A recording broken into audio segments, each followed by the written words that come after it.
ጓዶች፣ ፋኖ ወንድሞቼ አንድ ጊዜ ስሙኝ። ይህን ብአዴን የሚባል የቀነጨረ አእምሮው ባርነትን የተለማመደ ነፃነቱን በሆዱ የሸጠ ይህን ክፍል ማስተማር የሚቻለው በአፈሙዝ አይደለም። ምናልባት ለመቀጣጫ አንዳንድ ባንዳ ሆዳም ባሪያ ብአዴን ላይ ሚኒሻ ላይ እርምጃ ተወስዶባቸው ሊሆን ይችላል። ነገር ግን ዘለቄታውን ዳራውን ማየት መቻል አለብን። አፈሙዝ መፍትሄ ሆኖ አያውቅም። ይህን አእምሮ የቀነጨረ የተመታ በባርነት የታሰረ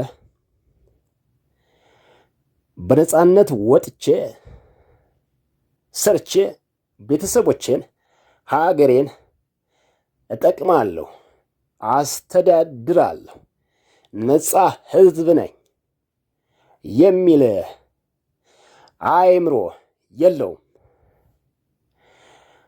አእምሮው ተበላሽቷል። ህወሓት 30 ዓመት በማንኪያ ትንንሽ ወረቀት እያሳየች ስትጋልበው ኖረች። ባርነትን ተለማመደ። አሁን ደግሞ ድኩማን ብአዴን የሚባል እንደፈለገ ይጋልበዋል። ብልጽግና የሚባል እንደፈለገ ይጋልበዋል። ስለዚህ ይህን ክፍል ማስተማር የሚቻለው የተበላሸ አእምሮውን በማከም ማይንድ ሴቱን በማስተካከል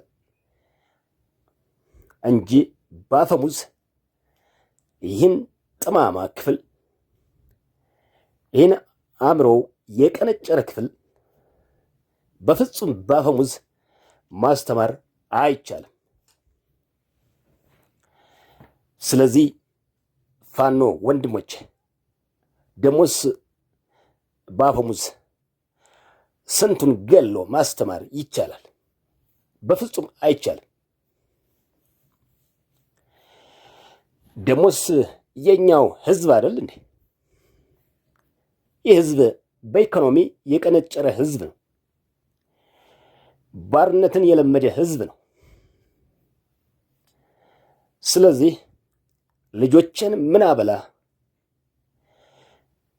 ከመለጠፍ ወጥቼ በራሴ ቆሜ ቤተሰቤን አስተዳድራለሁ የሚል አእምሮ የለውም። ይህን ክፍል አእምሮው የተበላሸ አእምሮውን ማስተማር፣ ማከም፣ ማይንድ ሴቱ እንዲስተካከል ማድረግ